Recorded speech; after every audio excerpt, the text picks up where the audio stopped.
नमस्तस्मै विमुच्यते विनिवृत्त निवृत्त। ये बड़ा प्रयोग है। जब उनकी स्मृति आएगी कि वो कौन है, तो उनकी अनंतता, उनकी अजेयता, कि वो सर्वगत है और उन्हीं में यह आश्रित है जगत, इसलिए उनके स्मरण से भय चला जाएगा। भय बड़ी चुनौती है।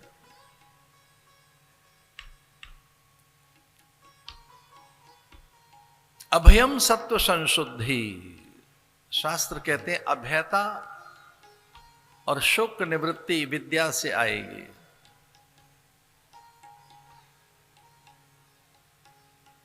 सा विद्या विमुक्तये, तो फिर करना क्या चाहिए? उस परम तत्व को, उस परम सत्य को जानना चाहिए जो नित्य है, शाश्वत है, समीचीन है। वो अवर्णीय, अकथनीय है, अकथ्य है, उसका कोई लक्षण नहीं है, उसे कहा नहीं जा सकता। उसे किसी रूपक में, उपमा में, उत्प्रेक्षा में, अलंकार में, छंद में और तो और मंत्र में भी बताया नहीं जा सकता। उपदेश है वो, उसका उपदेश नहीं किया जा सकता। वो अनिर्वचनीय, अचिंत्य, अकथ्य है, अव्यक्त है, उसे व्यक्त नहीं किया जा सकता वाणी से। वो उससे पृथक है। वो किसी रूप से, संज्ञा से, कारण से, कार्य से अव्यक्त है। वो beyond time, space and cause है। वो जो है वो बियॉन्ड टाइम स्पेस, वो समयातीत है, कालातीत है, रूपातीत है, गुणातीत है, भावातीत है। इस देह से नहीं जाना जा सकता, देहातीत है। वो किसी गुण से नहीं, गुणातीत है, भावातीत है, शब्दातीत है, परे है, beyond time space and cause, परे है, उससे परे है।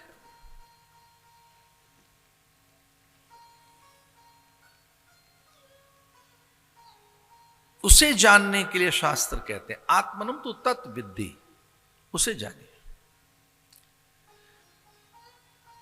खलु एव, एकमात्र धर्म सिद्धि के लिए देह है ये।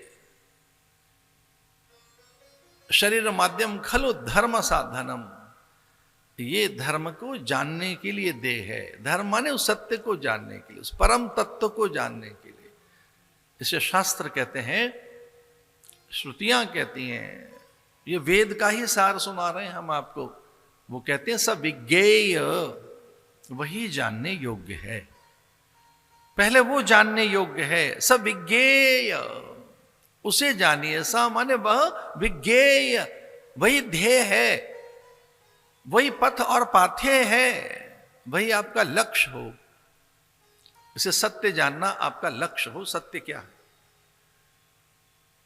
परम सत्य को जानना, सत्य को जानना ही जीवन का लक्ष्य है।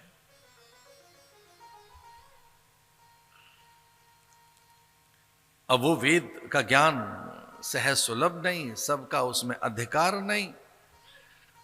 उसके लिए द्विज होना होगा, द्विजत्व चाहिए वेद के लिए। द्विजत्व, और द्विज माने दूसरा जन्म। अरे द्विज का अर्थ है दूसरा जन्म लो गुरु के पास जाकर। द्विजत्व, वो संस्कार करेंगे। द्विजत्व में एक संस्कार होता है, उपनयन का, उपवीत का, यज्ञोपवीत का। यज्ञोपवीत एक संस्कार है, उपनयन एक संस्कार है। द्विजत्व हो वेद को, वेद बोध के लिए, श्रुतियों के लिए। द्विजत्व यानी दूसरा जन्म। दूसरा जन्म माने गुरु के पास।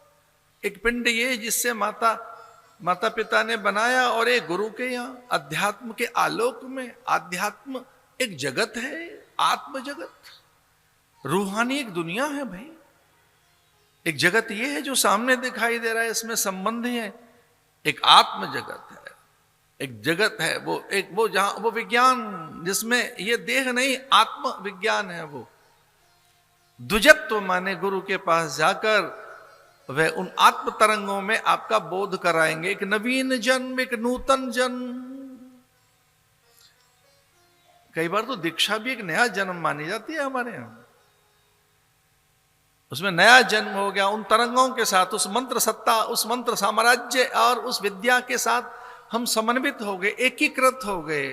वो विद्या बीज हम में समाहित हो गया, तनिक सा विद्या बीज, और वह जब विस्फोट करेगा, उस विद्या का प्रकाश जब आएगा, वो बीज अपने में जब संघात करेगा तरंगों के साथ, तो परम प्रकाश प्रकट होगा।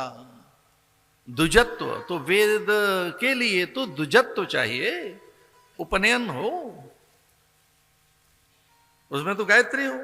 अब गायत्री में वो ब्राह्मण की गायत्री अलग है, क्षत्रिय की अलग है, वैश्य की अलग है, इतर अलग है। तो सबके लिए अलग अलग अलग गायत्री विधान और यज्ञ का, पर सबको सुलभ हो सके, वो सर्व सुलभ हो सके।